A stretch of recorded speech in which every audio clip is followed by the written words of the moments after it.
स्वागत है आप सभी का आपके ऑनलाइन प्लेटफॉर्म एसएस क्लासेस में। थर्ड सेमेस्टर की परीक्षा हो चुकी है।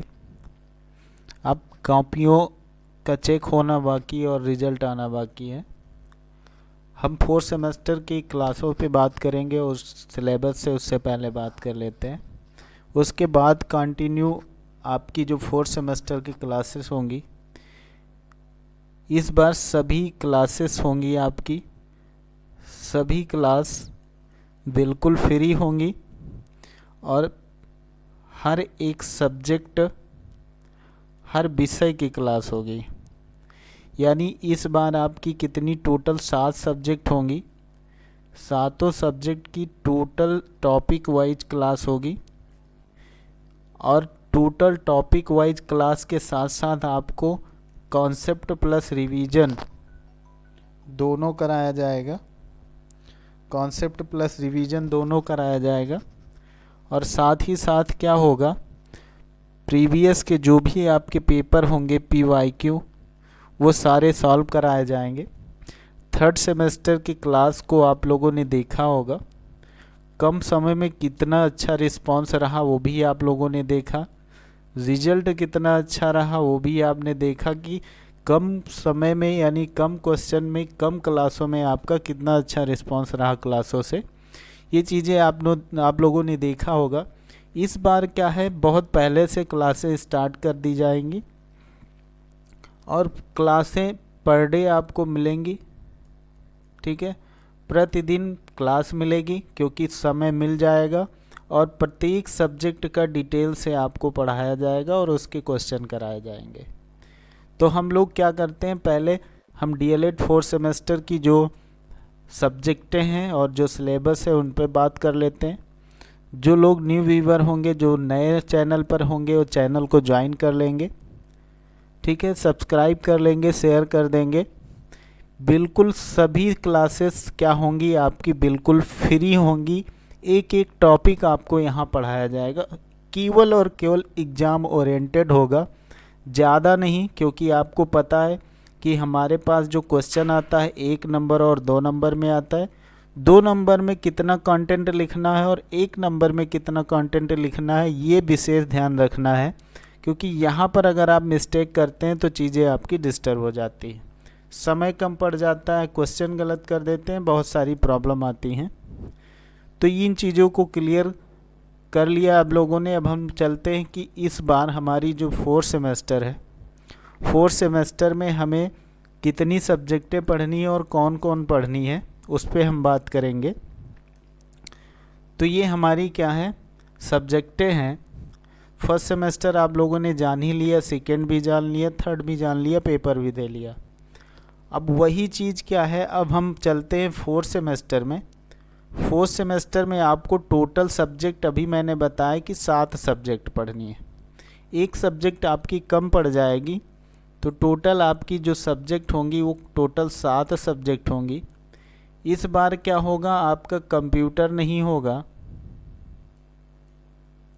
ठीक है, संस्कृत भी नहीं होगा, कंप्यूटर और संस्कृत नहीं होगा। तो इस बार इसकी जगह पे क्या होगा, इसकी जगह पर शांति शिक्षा हो जाएगा और संस्कृत की जगह पे आपका अंग्रेजी हो जाएगी।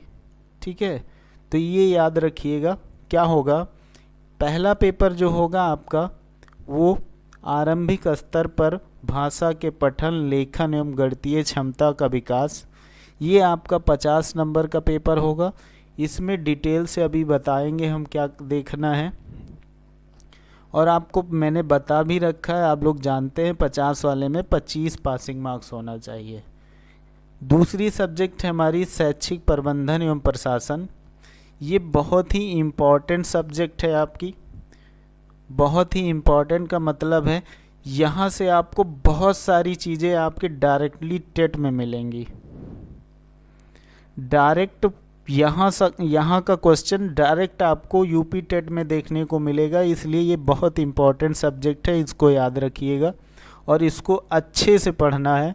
अच्छे से जब तक नहीं पढ़ेंगे तो कोई मतलब नहीं रहेगा, यानी एग्ज़ाम पास करने के बाद भी ये चीज़ें बहुत हेल्पफुल होती हैं। पहले भी मैंने बताया कि अगर आप डीएलएड का फर्स्ट सेमेस्टर से लेके फोर्थ सेमेस्टर तक आप अच्छे से पढ़ लेते हैं तो क्या होता है, यूपी टेट वगैरह बहुत आसानी से आपका क्लियर हो सकता है। तो ये आपकी 2 सब्जेक्टें थी। अब हम चलते हैं तीसरी सब्जेक्ट पे। तो तीसरी सब्जेक्ट आपकी, आपको पता है क्या होती है, ठीक है। तीसरी सब्जेक्ट आपको पता ही है क्या होती है, इधर नहीं उधर ही है, क्योंकि तीसरी सब्जेक्ट आपकी होती है साइंस। तो ये देखिए आपका तीसरी सब्जेक्ट क्या है, साइंस, ठीक है। तीसरा सब्जेक्ट क्या होता है, साइंस आप लोगों को रट गया होगा।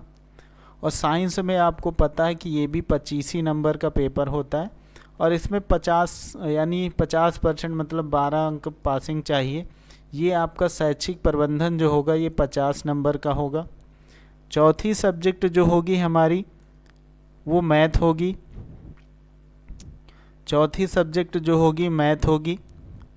मैथ का पेपर इस बार आप लोगों ने देखा होगा, लगभग 14 से 15 क्लासों में लगभग 70-75% पेपर आपको पढ़ाया हुआ मिला था। अब हम देखते हैं क्या है गणित पे। इस बार गणित पिछली बार से भी ज़्यादा टफ होगी। जो थर्ड सेमेस्टर की मैथ थी उससे भी टफ आएगी, उससे भी कठिन आएगी गणित इसमें, ये याद रखिएगा। हल्के में मत लीजिएगा फोर्थ सेमेस्टर की गणित को, नहीं तो आप लोग क्या करेंगे, नहीं तो फेल हो जाएंगे। और फेल हुए इस बार किसी भी सेमेस्टर में अगर फेल हुए तो बहुत बड़ी समस्या आप लोगों के लिए बनेगी, क्योंकि वैकेंसी आपकी सामने लगी है। 26 में वैकेंसी आनी फिक्स है, कुछ भी आए, ठीक है, लेकिन आएगी ज़रूर। तो यहाँ पर गणित पे ध्यान देना। सामाजिक अध्ययन तो लगभग सभी लोग पास ही हो जाते हैं, उसमें विशेष कोई बात ही नहीं। तो ये सामाजिक अध्ययन आपकी हो गई 5वीं सब्जेक्ट, ये भी 50 नंबर का होता है। फिर हिंदी जो है जानते हैं आप लोग 25 नंबर का होता है। इस बार अंग्रेजी आपको पढ़ना है।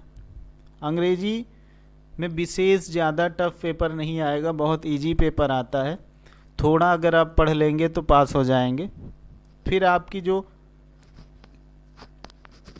कंप्यूटर की जगह पे जो सब्जेक्ट चेंज होती है किसमें, शांति शिक्षा एवं सतत विकास, ये आपका 25 नंबर का पेपर होता है। ये याद रखिएगा क्योंकि बहुत लोग कंफ्यूज हो जाते हैं, यहाँ 25 की जगह पे 50 बताते हैं, ठीक है। बहुत लोग क्या होते हैं 25 की जगह पे 50 बताते हैं, तो ये कंफ्यूज ना होइएगा। इस शांति शिक्षा जो होता है 25 नंबर का पेपर होता है, और आप लोगों को पता है कि 25 नंबर वाला जो भी पेपर है वो 1 घंटे का होता है। वो कितने घंटे का होता है, 1 घंटे का होता है, ठीक। तो ये आपकी क्या हो गई, 7 सब्जेक्ट हो गई। इससे आपको मतलब नहीं, ये कला संगीत शारीरिक शिक्षा ये सब कॉलेज की चीज़ें होती हैं, एक्सटर्नल में कोई पेपर नहीं होता है। बाकी इंटर्नशिप जो होती है वो भी आपकी एक्सटर्नल होती है, जो टीचिंग लगती है, ठीक है। तो टीचिंग हर सेमेस्टर में लगती है, आप लोगों को पता है। तो ये आपके 7 सब्जेक्ट हो गए। अब सब्जेक्ट वाइज हम डिटेल में थोड़ा देख लेते हैं सिलेबस। तो ये देखिए आपका क्या है, आरंभिक स्तर। आरंभिक स्तर जो है इसमें आपको क्या पढ़ना है, बहुत सारी छोटी छोटी चीज़ें पढ़नी है। इसके लिए तो सबसे पहले आप ये क्लियर कर लीजिए कि आपको हिंदी का वर्णमाला पढ़ना है, हिंदी का वर्णमाला पढ़ना है, ठीक है। और गणित में जोड़ घटाव गुणा भाग पढ़ना है, ठीक है।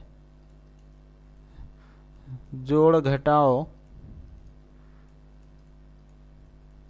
गुणा भाग पढ़ना है, ठीक है। ये देखिए लिखा हुआ है। पठन एवं लेखन के अर्थ और महत्व, यानी वर्ण शब्द वाक्य ध्वनि अध्ययन, ये स्वर व्यंजन ये सब दिया गया है, ठीक है।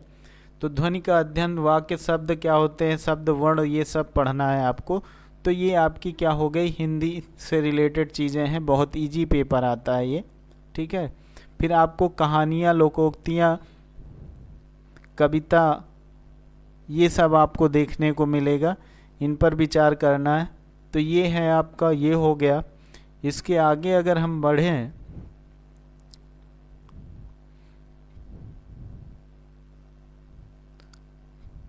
तो ये आप ये क्लियर कर लीजिएगा कि ये जो पेपर होता है आपका, ये मिक्सअप होता है, समझ लीजिएगा क्या होता है, मिक्सअप होता है। हिंदी अंग्रेजी की सभी ध्वनियाँ, स्वर, व्यंजन का शुद्ध उच्चारण ये पढ़ना है आपको। लिपि से संबंधित चीज़ें पढ़ना है, पूर्ण विराम, अर्ध विराम पढ़ना है, प्रश्नवाचक चिन्ह पढ़ना है, ठीक है। उसके बाद देखिए इसमें विलोम पढ़ना है, समानार्थी का मतलब पर्यायवाची पढ़ना है, ठीक है। क्या पढ़ना है, पर्यायवाची पढ़ना है। तुकांत आतुकांत होता है उसको भी पढ़ना है। और ये मैंने अब ऑलरेडी बता दिया कि क्या करना है आपको, स्वर व्यंजन पढ़ने हैं। अनुनासिक ध्वनियाँ क्या होती हैं स्वर व्यंजन में आप पढ़ ही लेंगे।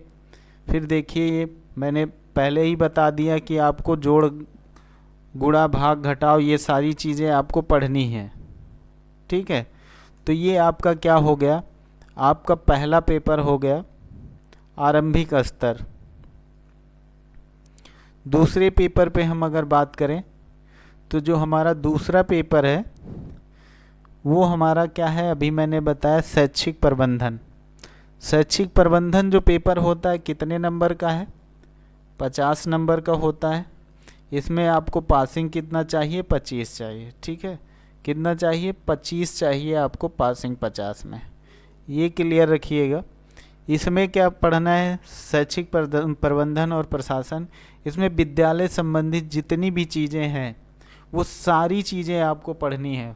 जैसे ये संस्थागत नियोजन क्या होता है, विद्यालय प्रबंधन क्या होता है, विद्यालय के भौतिक संसाधन क्या होते हैं, उनमें क्या बच्चे की क्या भूमिका होती है, शिक्षक की क्या भूमिका होती है, ग्राम समिति की क्या होती है, अभिभावक संघ की क्या भूमिका होती है, ये सारी चीज़ें आप लोगों को इसमें पढ़नी है, ठीक।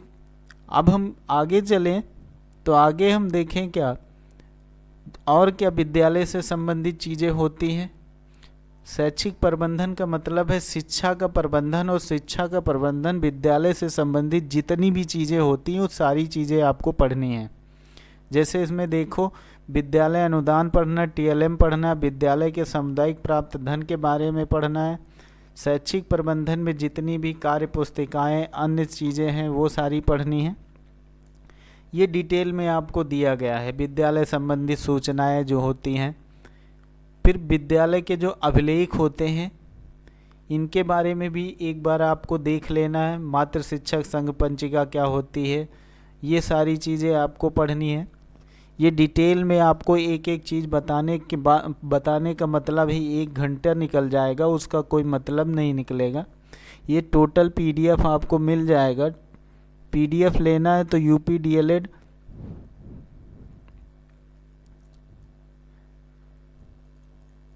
DLED by Sahdev sir Telegram से आप जुड़ जाएंगे तो वहाँ पर आपको ये PDF मिल जाएगा। इस PDF के साथ साथ जितनी भी क्लासेस होंगी उसका आपका PDF वहीं पे आपको मिल जाएगा। तो ये चीज़ें आपको डिटेल में ना बताते हुए सीधे थोड़ा थोड़ा आपको टॉपिक वाइज बता दे रहे हैं क्या पढ़ना है, ठीक है। फिर आप देखिए क्या पढ़ना है, प्रभावपूर्ण विद्यालय प्रबंधन के बारे में पढ़ना है।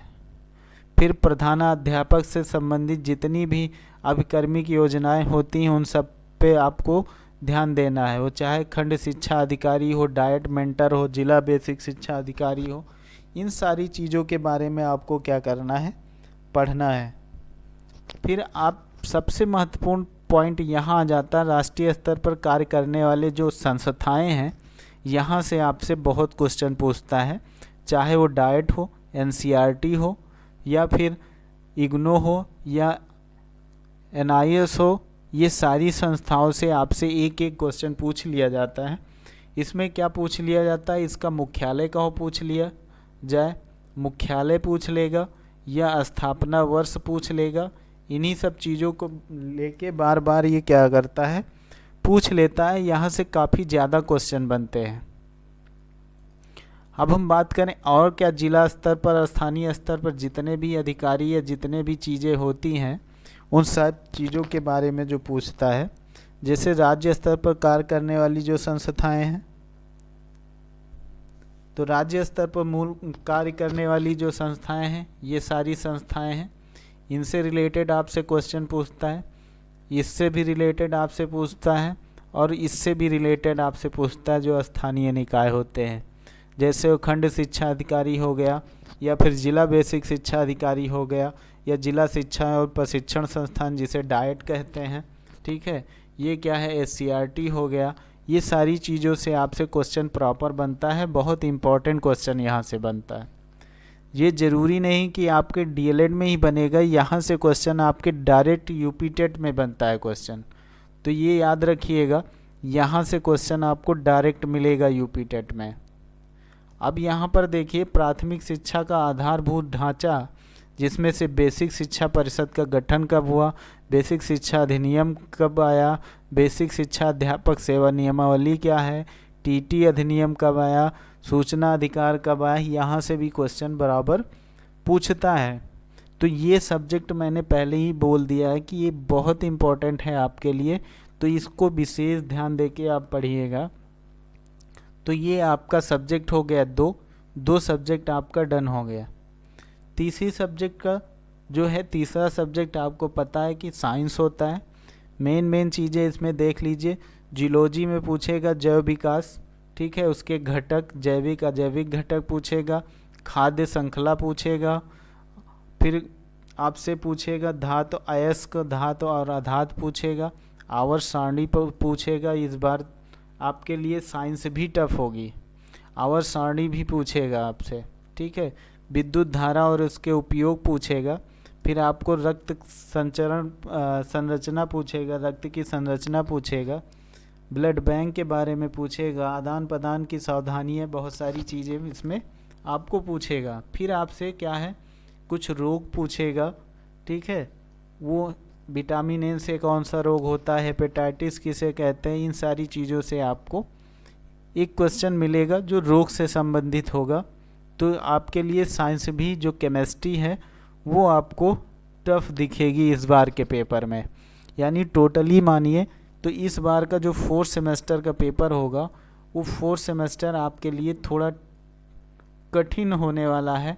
तो इसको अभी से जब तक नहीं लगते हैं तो कहीं ना कहीं आप लोग क्या करेंगे, नुकसान उठा लेंगे। ये हो गया आपका 4 नंबर। अब 3rd नंबर पेपर हो गया जिस साइंस, और चौथी सब्जेक्ट आपकी क्या है, मैथ। चौथी सब्जेक्ट क्या होती है आपकी, मैथ होती है। मैथ में आप लोगों ने देखा होगा पिछली वाली जो 3rd सेमेस्टर की मैथ थी वो भी अपने आप में एक अच्छा रोल अदा कर रही थी, बहुत अच्छा क्वेश्चन वहाँ से बना था। पेपर भी टफ, विशेष टफ नहीं, लेकिन 25% टफ पेपर आया था, और पेपर भी अच्छा बना था और सिलेबस भी अच्छा था। मतलब ये जो लोग कहते हैं DLED मैथ बहुत छोटे लेवल की आती, नहीं, केवल 2 सेमेस्टर तक आती है। 3rd और 4th सेमेस्टर में आपको मैथ जो होती है वो टफ आती है। तो यहाँ पर जो मैथ की आपकी होगी, तो देखिए यहाँ पर आपको करनी पढ़ना है पहली चीज़, ठीक है। फिर वर्गमूल और घनमूल पढ़ना है, दशमलव में वर्गमूल घनमूल पढ़ना है, और उसके बाद पूर्ण संख्याएं पढ़नी है। फिर पर्यायिकता पढ़नी है, यहाँ से आपको क्वेश्चन मिलेगा पर्यायिकता से। तो ये सारी पर्यायिकता वाली हो गई। फिर आपको यहाँ तो मैंने ये टॉपिक तो मैंने पढ़ा ही रखा है, माध्यिका और बहुलक। तो माध्यिका और बहुलक भी आपसे पूछेगा 4th सेमेस्टर में। फिर आप आ जाइए तो 4th सेमेस्टर में आपसे इस बार ट्रिग्नोमेट्री पूछेगा। ट्रिग्नोमेट्री में ये सारी चीज़ें आपको याद होनी चाहिए, ठीक है। फिर आपको पूछेगा क्या, बेलन पूछेगा और शंकु पूछेगा। फिर आप आ जाइए बीजगणित में, तो वही गुणनखंड विधि, ठीक है, जो मैंने ऑलरेडी पढ़ा रखा है। फिर समलंब का क्षेत्रफल, वृत्त की परिधि और व्यास, वृत्त का क्षेत्रफल। फिर चतुर्भुज के बारे में टोटल पूछेगा, यानी त्रिभुज, चतुर्भुज और क्या नाम है, षष्ठभुज। ये सारी चीज़ें आपको इस बार पढ़नी है।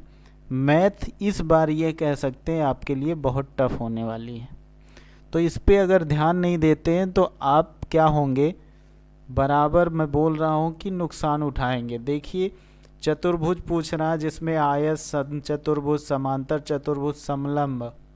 फिर चक्रीय चतुर्भुज पूछ रहा है। ये सारी चीज़ें आसान नहीं होती हैं, यहाँ से क्वेश्चन बनता ही बनता है, टफ पेपर बनता है 4 सेमेस्टर में। 2-4-6 क्वेश्चन, 2-4-5 क्वेश्चन मान सकते हैं इजी बनेगा, बाकी जितना भी 12 से 13 क्वेश्चन आपका 4 सेमेस्टर में टफ बनेगा।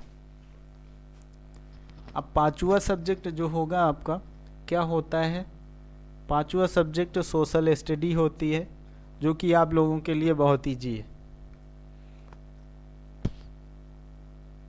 क्या है, आप लोगों के लिए बहुत ईजी है, क्योंकि बहुत चीज़ें आप लोग पढ़ रहे होते हैं, क्योंकि कंपटीशन की भी तैयारी कर रहे होते हैं, तो बहुत सारी चीज़ें आप लोग पढ़ रहे होते हैं। तो सोशल स्टडी में आपको विशेष प्रॉब्लम नहीं होती है। जैसे आप देख ही लीजिए कि 1857 की क्रांति के बारे में पूछता है, तो 1857 की क्रांति से 1 से 2 क्वेश्चन आपसे पूछ ही लेता है। फिर धार्मिक और समाज सुधार आंदोलन, जिसे प्रार्थना समाज, आर्य समाज, थियोसॉफिकल सोसाइटी, ये सारी चीज़ें पूछता है। फिर राष्ट्रीय आंदोलन आपसे पूछ लेगा, बंग भंग, रॉलेट एक्ट, जलियांवाला हत्याकांड, ये सब छोटी छोटी चीज़ें आप लोगों को याद ही होंगी। साइमन कमीशन कब भारत आया, बरदौली सत्याग्रह क्या था, नेहरू रिपोर्ट क्या थी, ठीक है, काकोरी कांड कब हुआ, ये सारी चीज़ें तो आप लोगों को पता ही होती हैं। तो इसलिए सोशल स्टडी ज़्यादा आपको परेशान नहीं करती। लेकिन इस बार की जो सोशल स्टडी है वो भी आपके यूपी टेट में बहुत ज़्यादा सपोर्ट करने वाली है, तो ध्यान से इसको अच्छे से पढ़िएगा। पूर्ण स्वतंत्रता की मांग जिन्ना ने कब की, ठीक है, जिन्ना की जो 14 शर्तें थी उसके बारे में, सविनय अवज्ञा आंदोलन, गोलमेज सम्मेलन, पूना पैक्ट, भारत छोड़ो आंदोलन, ये बहुत सारी चीज़ें, यानी हम कह सकते हैं वनडे एग्ज़ाम, जो कंपटीशन का वनडे एग्ज़ाम होता है उससे रिलेटेड बहुत ही इम्पॉर्टेंट चीज़ें आपकी जीएस में पूछी जा रही हैं, ठीक है। अब इसके बाद देखिए, ये देखिए आपको भारतीय राष्ट्रीय आंदोलन के प्रमुख उदारवादी नेता के बारे में पूछ रहा है, जैसे गोपाल कृष्ण गोखले, दादा भाई नौरोजी, सुभाष चंद्र बोस। फिर जलवायु और मौसम में अंतर पूछ रहा है, क्योंकि अब ये आ गया कहाँ से, आपको भूगोल से, ठीक है, ये भूगोल से आपकी खनिज संपदा पूछ ले रहा, कृषि और सिंचाई पूछ ले रहा है। उत्तर प्रदेश के प्रमुख आयात निर्यात, उसका हमारी अर्थव्यवस्था पर प्रभाव क्या पड़ेगा। फिर आपके आ जाइए पर्यावरण प्रदूषण के बारे में पूछ रहा है। मेले, त्यौहार और तीर्थ स्थान के बारे में पूछेगा। फिर आपके जो लास्ट टॉपिक है आपका संयुक्त राष्ट्र संघ, यानी यहाँ से जो आपके बड़े बड़े संगठन हैं वहाँ से आपका क्वेश्चन पूछता है, संगठन का वर्ष वगैरह पूछ लेगा कि कब हुआ या इसका मुख्यालय कहाँ है। तो ये आपकी सोशल स्टडी यानी पेपर नंबर 5 आपका डन होता है। सिलेबस थोड़ा और बचा है, जैसे ये आप आ जाइए नागरिक सुरक्षा पूछता है, ठीक, उत्तर प्रदेश सरकार द्वारा वर्तमान में चलाई जा रही योजनाएं पूछ लेगा। एनजीओ क्या होता है, जो गैर सरकारी संगठन होते हैं। आतंकवाद, सांप्रदायिकता और भारतीय अर्थव्यवस्था के प्रमुख चुनौतियां, जैसे गरीबी, जनसंख्या वृद्धि, ठीक है, भारत में गरीबी के कारण गरीबी रेखा, गरीबी उन्मूलन कार्यक्रम, ये बहुत सारी चीज़ें आपसे पूछेगा। मतलब ये कह सकते हैं इम्पॉर्टेंट बन सकती है आपके लिए यूपी टेट में, ठीक है, यूपी टेट में आपके लिए इम्पॉर्टेंट बन सकती है ये सब्जेक्ट। तो ये देखिए गरीबी पूछ रहा है, भारत बेरोजगारी पूछ रहा है, साक्षरता दर, भारत में खाद्य सुरक्षा, ठीक है, एमडीएम क्या है, कब बना, एमडीएम में क्या मिलता है, ठीक है, ये सारी चीज़ें आपको मिलेंगी इसमें। तो ये आपका हो गया भूगोल यानी सोशल स्टडी का पेपर और सिलेबस एसएसटी का। अब हमारा जो छठा पेपर होता है वो होता है हिंदी का। छठा पेपर होता है हिंदी का। तो हिंदी के पेपर में आप बात करें तो इस बार जो हिंदी आएगी वो थर्ड सेमेस्टर से भी अलग आएगी। अभी तक आप लोगों ने देखा होगा कि हिंदी बहुत इजी मिल जा रही है, लेकिन इस बार जो हिंदी भी आएगी वो थर्ड सेमेस्टर से अलग आएगी। जैसे इसमें आपको हिंदी में मिला हुआ चीज़ आपको मिलेगा, संस्कृत भी मिक्सचर मिलेगी, ठीक है। तो इसमें आपको अनुस्वर, हलंत, विसर्ग जो है संस्कृत में भी ध्यान देने हैं, ठीक है। एक अनुच्छेद यानी एक शीर्षक आएगा, उसका आपको लिखना होगा हिंदी अनुवाद, यानी हिंदी अनुवाद कह सकते नहीं, मतलब अनुवाद लिखना होगा। एक पैराग्राफ दिया गया होगा, उसकी व्याख्या करनी होगी आपको, ठीक है। फिर आपको कविता, निबंध, कहानी, एकांकी, ये सारी जितने भी उच्च प्राथमिक स्तर की एक पुस्तक, उस पुस्तक में जितने भी आपके कहानी, निबंध, लेखन यानी कहानी होती हैं और लेखक होते हैं, एकांकी होती है, वो सारी चीज़ें आपको यहाँ पढ़ना होगा। उनका परिचय आपको पेपर में पूछ लेगा, ठीक है। तो एक श्लोक याद कर लीजिएगा जो कि आपको लिखने के लिए पूछा जाएगा। एक श्लोक इसमें ये लिखा हुआ है, कंठस्थ कराना। एक क्या है, एक श्लोक आपको लिखने के लिए आएगा। आपको दिख रहा होगा कि सिलेबस बहुत छोटा है, लेकिन ये छोटा नहीं है, बड़ा सिलेबस है, क्योंकि छोटी चीज़ों में आपको बहुत सारी चीज़ें छुपी हुई हैं। जैसे इसमें कह दिया, उच्च प्राथमिक स्तर की पाठ्यपुस्तकों में सम्मिलित कविता, निबंध, कहानी, एकांकी, यात्रा वृत्तांत, जीवनी, आत्मकथा, इन सारी चीज़ों के बारे में आपको पढ़ना है। तो ये हो गया आपका छठा पेपर, ठीक है। ये हो गया आपका छठा पेपर, जो कि आपका हिंदी होता है। सातवां और अंतिम पेपर जो आपका होगा, ठीक है, ये आपका क्या है, इंग्लिश है, अंग्रेजी, ठीक है। इसमें आपको बहुत सारी चीज़ें, आपको ये पेपर का सिलेबस दिया गया है। थ्योरेटिकल एस्पेक्ट में जो है वो डायरेक्ट इनडायरेक्ट पूछ लेगा आपसे। नॉर्मली मैं आपको चीज़ें बता दे रहा हूँ क्या आपसे पूछेगा, बाकी सिलेबस डिटेल में ये दिया गया है, ये देखिए, ठीक है। नॉर्मली सिलेबस ये सारा दिया गया है। मैं आपको बता दे रहा हूँ डायरेक्टली कि क्या क्या चीज़ आपसे पूछेगा इसमें। तो पहली चीज़ आप याद रखिएगा, एक्टिव पैसिव पूछेगा, ठीक। फिर आपसे फिल इन द ब्लैंक्स पूछेगा,